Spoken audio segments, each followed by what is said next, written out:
Katie Uhlmann reporting for Katie Chats at hotDOCS in downtown Toronto. I'm here with Anders Riis-Hansen. How does it feel to have your film, The Circus Dynasty, screening here at hotDOCS?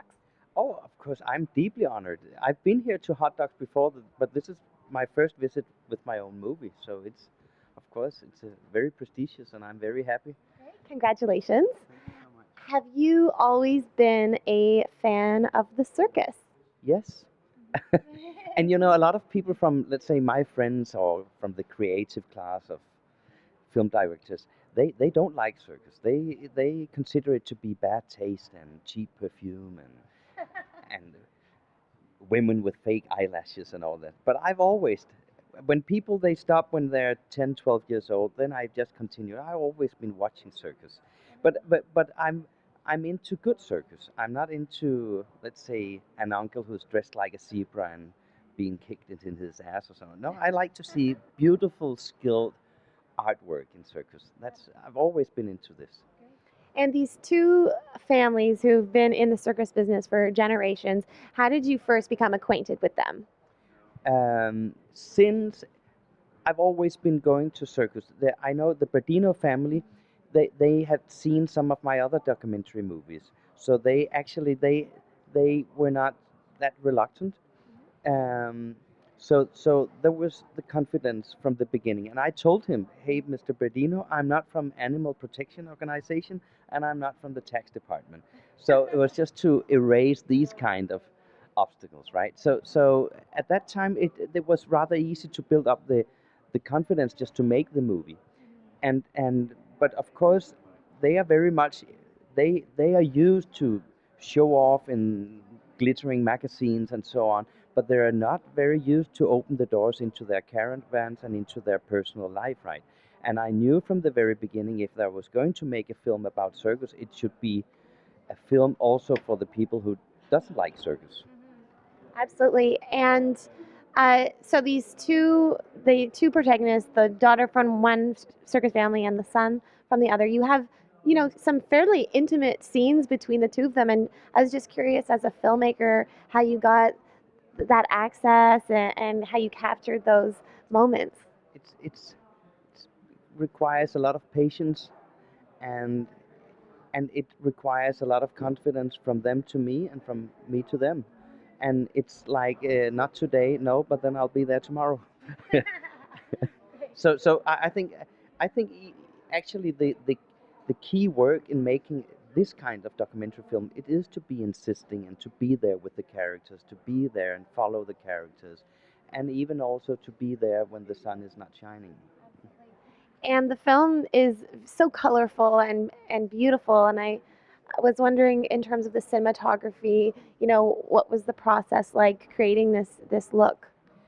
I'm extremely proud that you mentioned this, because I've filmed about 80 to 90% of the movie myself, and I'm not a photographer. I'm a director who's also doing the photography, this kind of work. But it's you see, and it's just hard work also. It's just to I used a Canon C300, and it was it's easy. It's not easy, but you can make it. You can use it into the caravans, and then I use some very professional camera people to film some of the shows. And of course, I've always been filming these shows over and over and over again. But it can be very difficult to film the show. So I had some professional photographers. I don't know if you have heard about the film Armadillo. The photographer from that movie, he was my photographer also on this one. Yeah. And do you think that the couple might ever get back together? The true romantic in me needs to know. But that's a very good question, because um, uh, to answer your question, definitely not, because maybe we shouldn't tell how it ends, the movie here. But anyway, she's now engaged with another guy. When they left to Hungary, there is another director in Hungary, and he has a son in this, and he has actually proposed to her.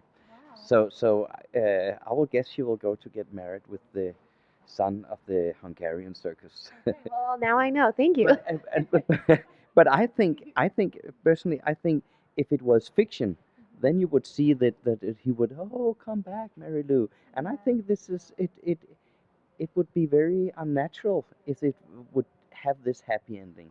And actually, personally, I think that it has a happy ending because they they do get along by themselves, and this is also a movie about how the modern world clashes to old values and norms, and this, let's say, family social control, because the end is that, okay, we stay in circus, but you're not going to decide our future. We are going to decide it by ourselves. So in that sense, I will say it has a happy ending, though it doesn't have this romantic happy ending. But talking about getting your self-esteem and to get further in life, then I think it has a happy ending. Absolutely. And where's the best place for us to find out more information on the film online? You can go, of course, on hotDOCS. Then you can go into the Circus Dynasty, but I have to spell it in Danish. You just look for Cirkusdynastiet. And circus is with K. Then you can find it on Facebook, or you can join. You will Google my name, and then you will find our website also. So if not, I have to spell Hansen or Pedersen and all that. It will be a little bit boring for all the Canadian viewers. Well, thank you so much, and congratulations. Thank you so much. I'm Katie Uhlmann reporting for Katie Chats at hotDOCS in Toronto.